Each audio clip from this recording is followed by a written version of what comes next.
Hello friends, मैं Saurabh Suman SSC exam गुरु YouTube channel पे आपका फिर से स्वागत करता हूं। रात को 11 बजे मैं मेरे इस वीडियो के लाने के पीछे का एक ही मकसद है कि विज्ञापन आ गया है बीपीएससी टीचर वाले का, और विज्ञापन को कैसे पढ़ना है, कैसे क्या करना है, एक एक डिटेल। सबसे पहले आपको क्या करना है, लाइव जाके दिखाएंगे आपको। bpsc.nic पे आपको जाना है, उसको सर्च करना है bpsc.nic को अपने कंप्यूटर में या मोबाइल पे,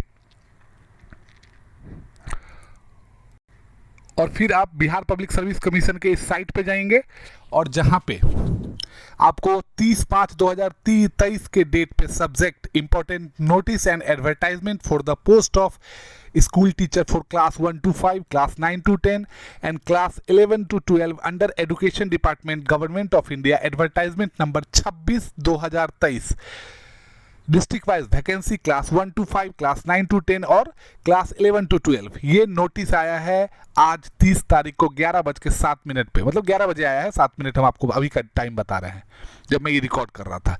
चलिए पहले हम एडवर्टाइजमेंट पढ़ते हैं क्या है। विज्ञापन संख्या 26/2023, शिक्षा विभाग बिहार के अंतर्गत विद्यालय अध्यापक के कुल 1,70,461 पदों पर नियुक्ति हेतु सुयोग्य भारतीय नागरिक तथा बिहार राज्य के अस्थायी निवासी। ये पॉइंट देख लीजिए, बहुत सारे लोगों को कंफ्यूजन रहता है कि हम बिहार से बाहर के हैं, क्या फॉर्म भर सकते हैं। कैंसल, सिर्फ बिहार राज्य के अस्थायी निवासी उम्मीदवारों से विहित प्रपत्र में ऑनलाइन आवेदन आमंत्रित किए जाते हैं। अब सबसे महत्वपूर्ण चीज, ऑनलाइन आवेदन करने की स्टार्ट करने की जो तिथि है 15 जून से ऑनलाइन आवेदन भरने की अंतिम तिथि 12/7 तक। ऑलमोस्ट आपको 1 महीना 30 दिन का समय मिल रहा है, 12/7 तक मतलब 12 जुलाई तक। और आपको ये पूरी जानकारी www.bpsc.bih.nic पर मिल रहा है, और साथ में www.onlinebpsc.bihar.government.in पर भी आएगा। जिस डेट पर ये डेट दिया जा रहा है उस डेट से ये वेबसाइट चालू हो जाएगा। ये है एडवर्टाइजमेंट जो हम आपको फर्स्ट एडवर्टाइजमेंट बता दिए इसका। अब हम आते हैं बिहार लोक सेवा आयोग के जो सबसे महत्वपूर्ण पार्ट है, जो फॉर्म आया है। वो फॉर्म का मैं आपको डिटेल दिखा रहा हूं। फॉर्म देखिए, एक एक लाइन देखिएगा फॉर्म का क्या क्या लिखा हुआ है, मैं पूरा चीज आपको बता रहा हूं। विज्ञापन संख्या 26/2023, शिक्षा विभाग बिहार के अंतर्गत 1,61,000 जो पद है उसका पूरा कहानी वही जो है। अब प्राथमिक विद्यालय में देखिए क्या क्या है। सामान्य विभाग 1 से 5 1,33,000 नहीं 13,397, मतलब मैं टोटल बोल दे रहा हूं। अनारक्षित के लिए मतलब अनरिजर्व्ड 15,947, जिसमें से सामान्य विषय के लिए 13,397, उर्दू के लिए 2,528 और बांग्ला के लिए 22 सीट। अनारक्षित महिला अनरिजर्व फीमेल लेडीज 13,435 सामान्य सीट, 2,570 उर्दू और 35 बांग्ला, टोटल 16,000। आर्थिक रूप से कमजोर वर्ग, जिसके लिए मैंने आपको बोला था ना कि झंझट चल रहा है, लिखा हुआ नहीं था पिछले बार में, अब आ गया है, तो एक पॉइंट तो आपका टेंशन फ्री हो गए। आर्थिक रूप से कमजोर वर्ग जिसको ईडब्ल्यूएस बोलते हैं, वो उनके लिए सामान्य में 3,357, उर्दू में 641 और बांग्ला में 8, टोटल 4,000 सीट। और आर्थिक रूप से कमजोर वर्ग महिला के लिए 3,345 सामान्य, 625 उर्दू और 5 बांग्ला, टोटल 3,975। अत्यंत पिछड़ा वर्ग सामान्य विषय के लिए 6,024, उर्दू के लिए 1,135 और बांग्ला के लिए 12, टोटल 7,171। अत्यंत पिछड़ा वर्ग महिला, उसके लिए उनके लिए टोटल सीट 7,211, पिछड़ा वर्ग 4,777, पिछड़ा वर्ग महिला 4,808, अनुसूचित जाति 6,367, अनुसूचित जाति महिला 6,412, अनुसूचित जाति 395, अनुसूचित जनजाति महिला 435, पिछले वर्ग की महिला 2,399, टोटल पद 69,943, जिसमें सामान्य के लिए 67,066, उर्दू के लिए 12,729 और बांग्ला के लिए 148। अब दिव्यांग हेतु जो आरक्षित पद है वो है टोटल मतलब उसमें अलग अलग कैटेगरी है, दृष्टि, मूक, बधिर, अस्थि दिव्यांग, मनोविकार, इन सब के लिए पद है। स्वतंत्रता सेनानी के पोता पोती और नाती और नतनी, इनके लिए टोटल सीट 1594। श्रेणी और सेवा विद्यालय अध्यापक अराजपत्रित, वेतनमान मूल वेतन 25,000 प्रतिमाह और अनुमान्य भत्ते, जिनके बारे में हमने और सबने पहले से पढ़ लिया है। अस्थायी एवं नई पेंशन योजना के नियमानुसार एनपीएस न्यू पेंशन स्कीम, परीक्षमान अवधि योजना की तिथि से, प्रोबेशन पीरियड जिसको बोलते हैं, योजना की तिथि से 2 वर्ष की अवधि। माध्यमिक विद्यालय 9 to 10 के लिए आप देख लीजिए, 1 to 5 आपने देख लिया, अब 9 to 10 देखिए। हिंदी के लिए मैं टोटल पढ़ूं, हिंदी के लिए टोटल 5,496, अंग्रेजी 5,425, विज्ञान 5,425, गणित 5,425, सामाजिक विज्ञान 5,425, संस्कृत 2,839, उर्दू 2,300, अरबी 200, फारसी 300 और बंगला 91 टोटल 32,916। उसमें फिर ऐड होंगे ये पीएच डिसेबल जिन्हें बोलते हैं दिव्यांगजन हेतु आरक्षित पद 435, 347, 280 और 228। स्वतंत्रता सेनानी के लिए टोटल 844 सीट, नहीं 644 इनका है। विद्यालय वेतनमान में बोल दे रहा हूं, जो नया पाठ है इनके लिए कि मूल वेतन 31,000, प्रोबेशन पीरियड उनका भी 2 साल का। अब आते हैं 11 से 12, सभी सब्जेक्ट वाइज है, मैं टोटल पढ़ते जाऊंगा। जंतु विज्ञान 2583, वनस्पति विज्ञान 2738, रसायन शास्त्र 4799, गणित 2573, भौतिकी 3022, अर्थशास्त्र 997, भूगोल 1033, इतिहास 5870, गृह विज्ञान 1275, संगीत 2043, दर्शन शास्त्र 170, राजनीति शास्त्र 5354, मनोविज्ञान 2015, समाज शास्त्र 1434, अकाउंटेंसी 612, बिजनेस स्टडीज 1328, इंटरप्रेन्योरशिप 492। इसमें डिसेबल और स्वतंत्रता सेनानी वाले भी ऐड होते जाएंगे। अरबी के लिए पद है ये टोटल, मैं इसमें आप देख लीजिए। कंप्यूटर साइंस के लिए 8,395, अंग्रेजी के लिए 3535, हिंदी के लिए 3221। टोटल सीट्स मैं आपको बता रहा हूं 57,602 टोटल सीट है, प्लस उसमें ऐड होंगे 1121, 285, 411, 633 और 939। 32,000 मूल वेतन, प्रोबेशन पीरियड वही रहेगा। अब आते हैं पॉइंट टू पॉइंट पे। वेबसाइट पे जो मैंने आपको बताया, वेबसाइट उपलब्ध है, संख्या अप डाउन हो सकता है, अभ्यर्थियों की संख्या के अनुरूप परीक्षा जो है सो चरणों में लिया जा सकता है। ठीक है, अब क्या क्या है जो पॉइंट टू पॉइंट आपको देखना है। भारत का नागरिक हो और बिहार राज्य का अस्थायी निवासी हो, एआईसीटी या जिस भी संबंधितता जैसे बिहार शिक्षा विभाग या जो भी है उसी से पढ़ा हुआ होना चाहिए, ऐसा नहीं कि डिग्री फर्जी होना चाहिए।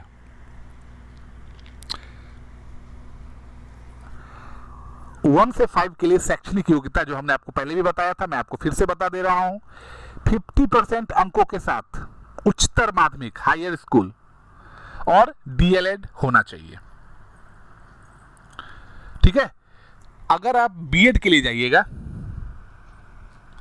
तो बीएड आपको पता है स्नातक 50% और बीएड सिंपल है।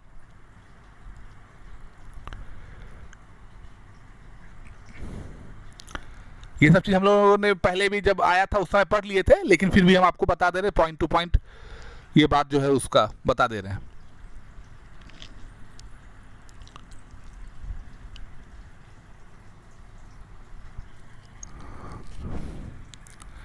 हाँ, अब ये देखिए विषय समूह के लिए बहुत टेंशन चल रहा था कि हम किस सब्जेक्ट में है। अगर आप फिजिक्स के लिए 11 से 12 भरते हैं तो आपका सब्जेक्ट पोस्ट ग्रेजुएट लेवल पे होना चाहिए, physics, electronics, applied physics, nuclear physics. Chemistry के लिए केमिस्ट्री, बायोकेमिस्ट्री। इकोनॉमिक्स के लिए economics, applied economics, business economics. Commerce के लिए master degree in commerce. Holder of MCom in applied business economics shall not be eligible, वो नहीं भर सकते हैं।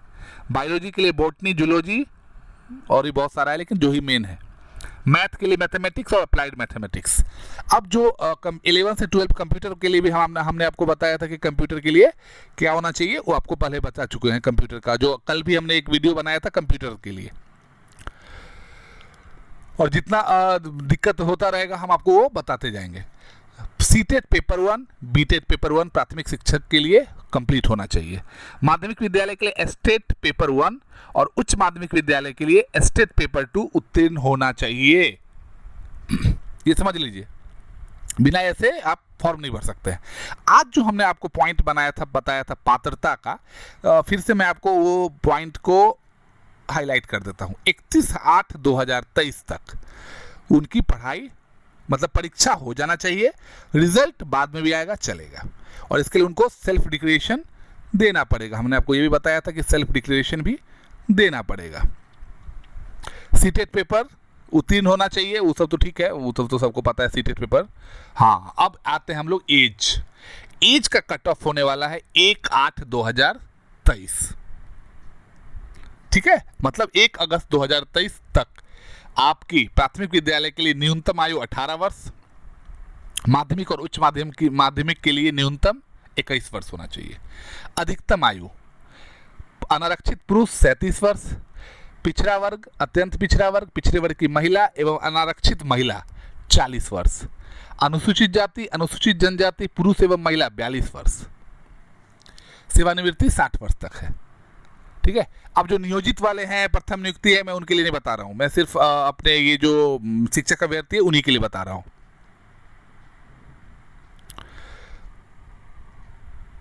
अब देखिए सिलेबस पे आते हैं। चयन प्रक्रिया जो एग्जाम होगा, जो सबसे ज्यादा जरूरी है, भाषा 100 प्रश्न, जो क्वालिफाइंग पेपर होगा जिसको हम लोग बोले थे 25 इंग्लिश, 75 हिंदी, वो आपको पहले भी बताया है, इसमें कोई भी नहीं, इसमें नेगेटिव मार्किंग नहीं है। 30% मार्क्स लाना है टोटल मिला के, 100 में 30 लाना है।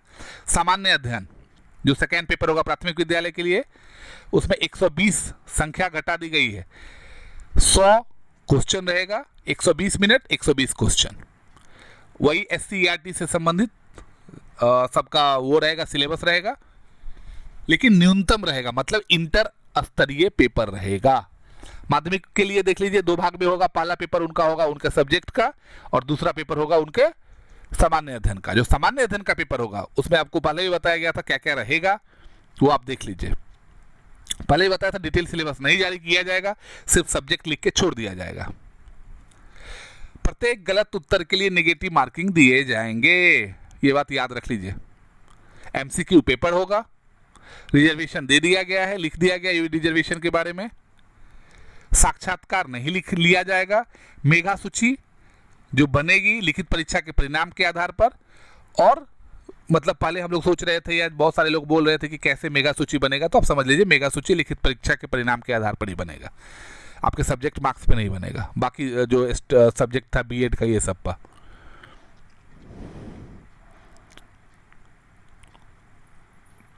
और कोई भी अभ्यर्थी इस नियमावली के अंतर्गत 3 बार परीक्षा में भाग ले सकेंगे। चलिए हम लोग 3 बार का बात ही नहीं करते, पहली बार में हो जाना चाहिए। आरक्षण के लिए आपको पता है जो आरक्षण बिहार में लागू है वही होगा आरक्षण का कोटि। जो पॉइंट टू पॉइंट है हम आपको वो बताते जाते हैं क्योंकि बहुत लंबा चौड़ा है। हाँ, अब यहां से हम आते हैं। आयोग द्वारा किसी भी समय मांगे जाने पर अभ्यर्थियों को सक्षम प्राधिकार द्वारा निर्गत निम्नलिखित प्रमाण पत्रों की मूल प्रतियां सत्यापन हेतु लाना पड़ेगा। मैट्रिक का प्रमाण पत्र और अंक पत्र जिससे जन्मतिथि का वेरिफिकेशन होगा। आपका B.Ed है, M.Ed है, जो भी है, D.LED है, वो सबका दक्षता परीक्षा, STT, स्टेट, ये सीटेट, ये सब का प्रमाण पत्र। अंक पत्र शैक्षणिक योग्यता का, बिहार राज्य का स्थायी निवासी संबंधी प्रमाण पत्र जिसको हम लोग डोमिसाइल कहते हैं। क्रीमी लेयर जिनका है वो क्रीमी लेयर लाएंगे, और अनुसूचित जाति के लिए जो वो है अस्थायी निवास प्रमाण पत्र और जाति प्रमाण पत्र वो लाना पड़ेगा।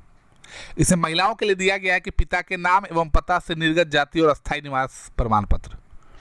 EWS के लिए 26/2/2019 के आलोक में 22-23 के आधार पर EWS आना चाहिए। फिर दिव्यांगता के लिए दिया गया है, हाँ अब यहां पे देख लीजिए, फोटो युक्त पहचान पत्र, आधार कार्ड जिसको बोलते हैं हम लोग, 2 फोटो, पासपोर्ट फोटो, और जो अभी आवेदन भरेंगे उसको डाउनलोड किया हुआ रहना चाहिए, और एडमिट कार्ड वो तो रहना चाहिए। चलिए, प्रमाण पत्र का जांच होगा, सबको पता है, कोई टेंशन नहीं है। हाँ, अब अभ्यर्थी को जो बायोमेट्रिक फी के रूप में 200 रुपया तथा अलग अलग आरक्षण कोटिवार निम्न शुल्क जमा किए जाने हैं।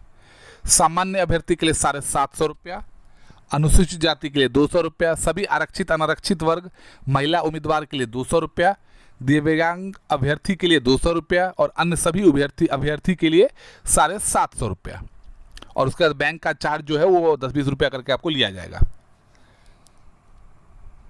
और जो भी अभ्यर्थी अगर 200 रुपया स्टार्टिंग वाला बायोमेट्रिक फी बचाना है आपको, तो वैसे अभ्यर्थी जिनके द्वारा ऑनलाइन आवेदन में पहचान पत्र के रूप में आधार संख्या अंकित किया जाता है, उन्हें 200 रुपया नहीं देना पड़ेगा। तो भाई लोग, आप अपना आधार कार्ड डालिए तो 200 रुपया से मुक्ति पाइए। एक तो पहले आप फीस दीजिएगा और फिर 200 रुपया देना पड़ेगा। ऑनलाइन आवेदन सबसे इंपॉर्टेंट 15/6 से 12/7 ऑनलाइन आवेदन होगा और सभी ऑनलाइन होगा। हार्ड कॉपी आपको कहीं भी भेजने की जरूरत नहीं है। रजिस्ट्रेशन और एप्लीकेशन भरने के बाद एडिट करने का ऑप्शन रहेगा, जो पेमेंट करने के पूर्व तक ही उपलब्ध होगा। उसके बाद आप उसको चेंज नहीं कर सकते। और आपको ये बताना पड़ेगा कि आप जो भी भर रहे हैं सब वही सही है। Login number, mobile number, email ID, ये सब आपको अच्छे से रखना पड़ेगा। और लास्ट तक यूजर नेम और पासवर्ड से ही आपको सब कुछ करना रहेगा। अच्छी तस्वीर वेबकैम के माध्यम से खींचकर अपलोड करना रहेगा। हिंदी और अंग्रेजी में हस्ताक्षर स्कैन करके अपलोड करना रहेगा। और ये सब मैं आपको बता दूंगा, उसमें कोई भी दिक्कत होगा तो मैं बना के भी भेज दूंगा, उसके लिए आपको टेंशन नहीं लेना। ये ऑनलाइन भरने का कार्य कोई भी रहेगा वो सब हम लोग कर देंगे, आपकी मदद। और हार्ड कॉपी जो आप डाउनलोड जब करेंगे उसमें रजिस्ट्रेशन नंबर, बारकोड और सबमिटेड एप्लीकेशन नंबर दिखना चाहिए। और अगर आपको लगता है कि जैसे बहुत सारा जगह पे होता है, आप साइबर कैफे में जाते हैं और सीधा भर के आपको भेज देता हो गया और आप लेके चले आते हैं, लेकिन वो फॉर्म भरा ही नहीं रहता है। इसलिए सब एकदम ध्यान से करना है। जब तक उसमें रजिस्ट्रेशन नंबर, बारकोड और सबमिट एप्लीकेशन नंबर नहीं दिखे, समझिए कि नहीं भरा हुआ है। और वही बात उन्होंने लिखा भी हुआ है।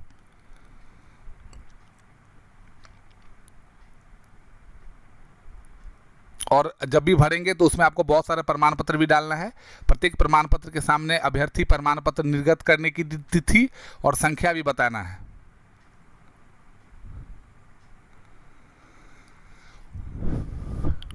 और भविष्य में किसी भी प्रकार का ये सब तो जो फॉर्म में होता है, तो ये सब चीज़ फॉर्म का आ गया है। अब हम आपको और आगे चीज़ बताते हैं। हर एक जिला के लिए सीट्स कितनी है। प्राथमिक विद्यालय, हर एक जिला का आप देख लीजिए टोटल सीट।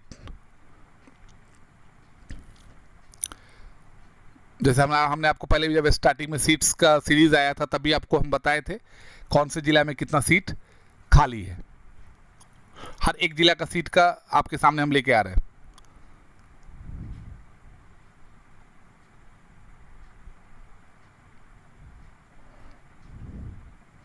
अभी तक में सबसे ज़्यादा सीट समस्तीपुर में है, 7,218।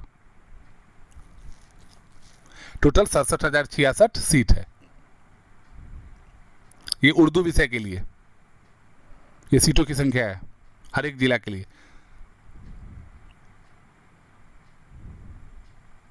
टोटल 12,729।